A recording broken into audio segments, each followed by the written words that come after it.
یہ تو ملک کا ہر چور چکار، حرام خور، رشوت خور، کک بیک خور، کمیشن خور، یہی آرگیومنٹ ہے، سب کا ہی ہے. تو کسی نے بھی ککھ نہیں کیا، کچھ بھی ڈلیور نہیں کیا. اچھا، ملک میں حکومتیں سول اور ملٹری بیوروکریسی کے نرغے میں آئے بغیر نہیں چل پاتی. یہاں بھی میرا بات بہت خوبصورت ہے، میرے دل سے دعا نکلی ہے خواجہ سے، وہ بہت خوبصورت انسان ہے. بات یہ بھی غلط ہے، حکومتیں سول اور ملٹری بیوروکریسی کے نرغے میں آئے بغیر نہیں چل پاتی.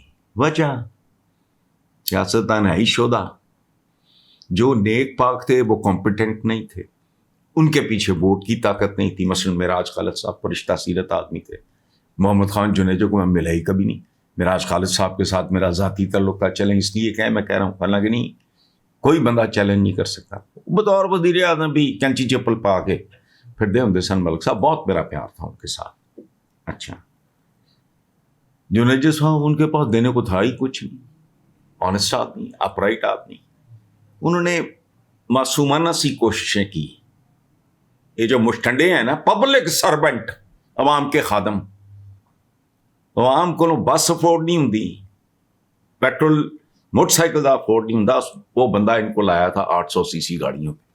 مجھے بتاؤ، انہیں موت نہیں پڑتی، انہیں شرم نہیں آتی؟ یہ بھی گڈیاں دے پروٹوکول دے نال نکل دے. انہاں لئی فیول مہنگا نہیں چکا دینا عوام نے. بہرحال بات ٹھیک ہے، ایک دن رسوائی لاد کے رخصت ہو جاتے ہیں. بالکل. اور یہ بات نون لیگ کے حوالے سے میں بڑی دیر سے کر رہا ہوں. رسوائی لاد کے نہیں، آپ کرتے ہی کچھ نہیں. رسوائی آپ خود اپنے گلے میں ڈالتے ہیں. ادروائز جو کچھ ہو رہا ہے اس ملک میں، از دیٹ دا وے؟ کیا پاکستان کے حکمرانوں کے جتنے بھی اللہ تللے ہیں، جس میں کمیشن، کک بیک، رشوت، حرام، ٹھیکے وغیرہ، میں اس کی بات نہیں کرتا. میں اس نعرے پہ بھی لعنت بھیجتا ہوں کہ کھاندے نے تے لاندے بھی نہیں، یا لاندے نے تے کھاندے بھی نہیں. تو کوئی وجہ، وہ بھائی دیا کیا تم نے؟ آج جو پنجاب میں کہا جا رہا ہے، یہ پہلے چاچا جی بھی یہی کچھ کہتے رہے، اس سے پہلے ابا جی بھی یہی کچھ کہتے رہے. نتیجہ کی ہے؟ کچھ بھی نہیں. پورا شہر جو ہے وہ جوہڑ بنا ہوا ہے. اور مجھے کسی نے یہاں تک بتایا، مجھے نہیں پتا صحیح ہے غلط ہے، 2-3 لوگوں نے مجھے بتایا کہ ڈیفینس سے لے کے یہ جو پتہ نہیں کیا ہے ادھر ہمارے، وہ لوگوں کے بیسمنٹس پانی سے بھر گئے ہیں. اب ان میں ان کی اپنی حماقتیں بھی ہوں گی. ہمارے گھر میں بھی بیسمنٹ ہے، وہ بھرتا الحمدللہ، شکر الحمدللہ نہیں ہے، پانی پونی آ جاتا ہے. یہ تو چوک ہو گیا، فلانا ہو گیا، مجھے نہیں پتا. اس کا ٹھیک کرانے کی کوشش کر رہے ہیں. بارشیں اتنی شدید تھیں، پر ایسا نہیں، تھوڑا سا پانی آیا ہے، ہم نے خود بھوکا.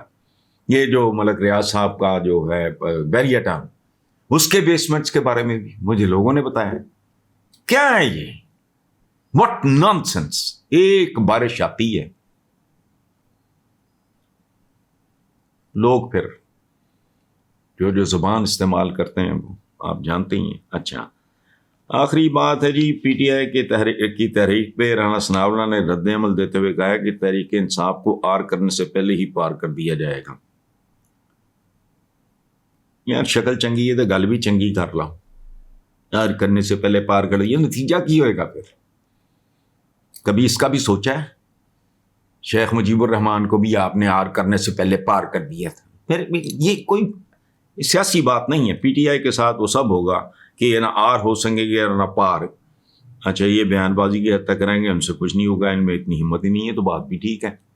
یہ ایک اور بات ہے، یہ انکمپٹنس کی بات ہے، یہ اہلیت کی کمی یا اہلیت کے نہ ہونے کی بات ہے، وہ اور بات ہے. لیکن کیا کوئی ہوش مند آدمی مقدس کتاب پہ ہاتھ رکھ کے یہ کہہ سکتا ہے؟ کہہ سکتا ہے تو کہے، اور میں مان لوں گا. کہ پی ٹی آئی اس ملک کی مقبول ترین پولیٹیکل پارٹی نہیں ہے. ہمارے تو رو نہیں اور ہیں، روٹی کپڑا مکان. میں بچہ تھا، جیل جول کاٹ لی. I was in my 20s. Zia الحق کی اس منافق آدمی، کیا مجھے پتہ نہیں تھا اب میں سوچتا ہوں کہ یار میں الو دا پٹھا ہی ہوں گا. 50 سال ہو گئے روٹی کپڑا مکان بیچ گیا, سودا بھر ٹھیک ہو گیا, وہ آج تک چل رہا ہے یار. آج بھی شرم حیا کسی کو نہیں. کیڑی روٹی, کیڑا کپڑا, کیڑا مکان. آج کل تو مڈل کلاس کے آدمی کے لیے بھی, یا سلائٹلی جو اپر مڈل کلاس ہیں, وہ بھی بندہ کسی ڈیسنٹ جگہ پہ تو گھر نہیں بنا سکتا.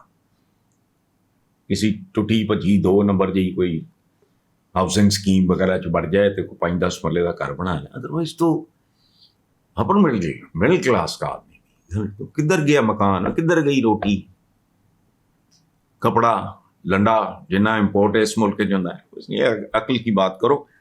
لیکن بہرحال اس میں تو بنیادی طور پہ سو کالڈ جو قائدین, رہنمار, لیڈرز کہلاتے ہیں, میں تو ان پہ لعنت بھیجتا ہوں. ان کی وجہ یہ جو پچھلے سوال میں ایک بات کی تھی خواجہ صاحب, جو حکومتیں سول اور ملٹری بیوروکریسی کے نرگے میں آئے بغیر. سول کرے گا کچھ, اعلیٰ پرفارم کر رہا ہوگا, تو میرے جیسے بندے کو 90% پالیٹیشنز ہیں جن کے ساتھ بات کرتے ہوئے بندے کو سفوکیشن محسوس ہوتی, کیریکٹر لیس. انٹلیکٹ تو دور کی بات ہے, کچھ بھی نہیں. ان کے مشاغل, ان کی عادات, ان کی گفتگو, اس سے اندازہ لگائے. مجھے ایک بار ایک دوست نے کہا کہ جو ہمارے بیوروکریٹس ہیں جب آپس میں بیٹھتے ہیں تو آپ کو پتہ ہے کیا گفتگو کرتے ہیں؟ وہ انسائڈر ہے, وہ ان میں سے ایک ہے, لیکن خود ایسا نہیں ہے. لیکن 3 چیزیں ہمارے بیوروکریٹس کون کنا مال بنا رہے ہیں, نمبر 1 کدا کدے نال افیئر چل رہا ہے, نمبر 2, اور تیسرا پتہ ہے کیا ہوتا ہے, کون سی کھانے کی چیز کس جگہ پہ سب سے زیادہ اچھی ملتی. پائے کدے چنگے نے تو نہاری کدی چنگی ہے, وہ اوقات ہیں ان لوگوں کی. بہرحال یہی ہمارا نصیب تھا, یہی ہو رہا ہے.